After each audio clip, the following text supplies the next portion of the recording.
अस्सलाम वालेकुम दोस्तों, पाकिस्तान के अंदर जो सैलाब की सूरत हाल है, इसमें अगर देखा जाए तो मैदानी इलाकों की सूरत हाल तो थोड़ी मुख्तलिफ होती है। और अगर हम पहाड़ी इलाकों के बारे में थोड़ा सोचें, जहाँ पर जो सियाती पॉइंट भी हैं, जिस तरह से सवात है, चारसदा है, मालाकांड है या फिर कागान नारान हैं,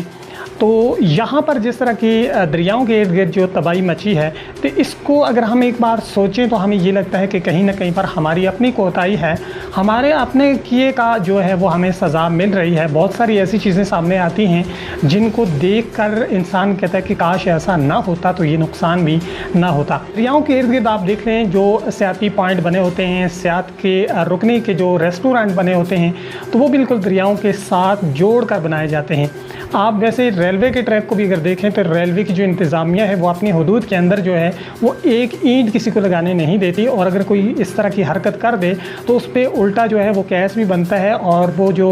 वहाँ पर तामीर कोई चीज़ की गई होती है तो उसको भी फौरी तौर पे तोड़ा जाता है। तो इसी तरह दरियाओं को भी थोड़ा सा जो है वो जगह देनी चाहिए। दरियाओं के आसपास तकरीबन 500 फुट या कम से कम 300 फुट तक तो जगह होनी चाहिए कि अगर पहाड़ी इलाकों में जो तुग़यानी आती है नदी नालों में, वो जब मेन दरिया में आता है तो वहाँ पर जो है इस तरह की बड़ी तबाही का जो चांस बनता है तो उससे बचा जा सके। अब देखिए, ये जो रेस्टोरेंट जो हनीमून नाम से बहुत बड़ा जो है वो करोड़ों रुपए उस पर ख़र्चा हुआ था, लेकिन वो दरिया के बिल्कुल किनारे पे बना हुआ था, जो कि एक रिस्क था, तो फिर उसका नतीजा यही निकलता है। इसी तरह जो सवात है, चतराल है, तो इन दरियाओं के ऊपर जिस तरह की तामीरात हुई हैं, और यहाँ पर हमारे यहाँ बालाकोट के अंदर जो नुकसान हुआ है महांडरी के मकाम पर, तो ये आप तस्वीरें में वहाँ पर देखें कि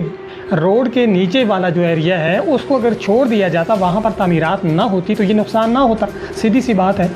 और इसी तरह बालाकोट का जो पूरा शहर है और पास का जो मकाम है, इसी तरह गढ़ी है, तो यहाँ पर जो बिल्कुल रोड भी दरिया के करीब है, तो जो रोड से निचला हिस्सा है जो कि दरिया के साथ वाला है, तो कम से कम इसको छोड़ देना चाहिए था। इस पे तामीरात को ममनुआ करार दे देना चाहिए था। जिनकी जगह हैं उनको ख़ुद सोच लेना चाहिए था कि कभी ना कभी सैलाब आ सकता है, यहाँ पर ख़तरा ज़रूर है, ख़तरा टलता नहीं है। वो लोग भी इस चीज़ को जानते हैं, लेकिन हमारी कौम ऐसी है कि देखा जाएगा, जो भी होगा वो देखा जाएगा। तो ये हमारे अपने गुनाहों की जो सज़ा है, ये वो गुनाह जो कि हमने जानते बूझते कि ये ख़तरा है, लेकिन ख़तरे के बावजूद हम वहाँ पर तामीरात कर रहे हैं। ये गलत तामीरात का फिर नतीजा इसी तरह से निकलता है कि आपका जानी नुकसान भी होता है, माली नुकसान भी होता है, और उल्टा फिर आप जो है वो एहतजाज करते हैं कि हुकूमत हमारा जो है ये नुकसान पूरा करे, और फिर वो जो हुकूमत है वो आवाम के टैक्स के पैसों से आपको फिर पे करती है और आप फिर वहाँ पर गलत तामीर करते हैं। तो ये सिलसिला इस तरह से चलता रहता है। हुकूमतों की यहाँ पर नाकामी है, लेकिन हमारे अपने लोगों को भी ये सोचना चाहिए कि यार जो डेंजरस जगह हैं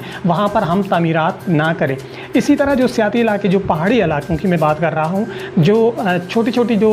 वो नहरें होती हैं, जो कस वगैरह होते हैं, तो वहाँ पर अगर थोड़ा सा भी पानी आ रहा होता है तो वहाँ पर वो बना लेते हैं अपना जो है सैर व तफरीह के लिए जो लोग जाते हैं उनके लिए बैठने की जगह बनाते हैं, और साथ साथ वो अच्छी खासी जो है वहाँ पर भी तामीरात कर देते हैं, वहाँ पर अपने होटल्स वगैरह बना देते हैं। तो बैठने की जगह तो ठीक है आप बना लें, लेकिन कम से कम अपना जो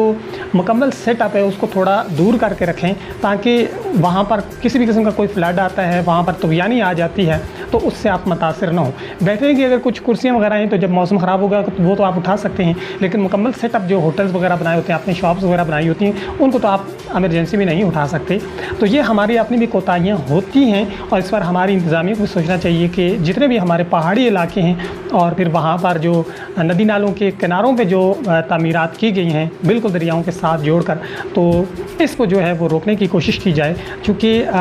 ये बिल्कुल मैं समझता हूँ कि ख़ुदकशी के मुतरादिफ है, और हम इसका ख़ुद इस तरह की तामीरात करके किसी और को गुनहगार नहीं ठहरा सकते। उम्मीद है कि मेरी बात की आपको समझ आई होगी। वस्सलाम।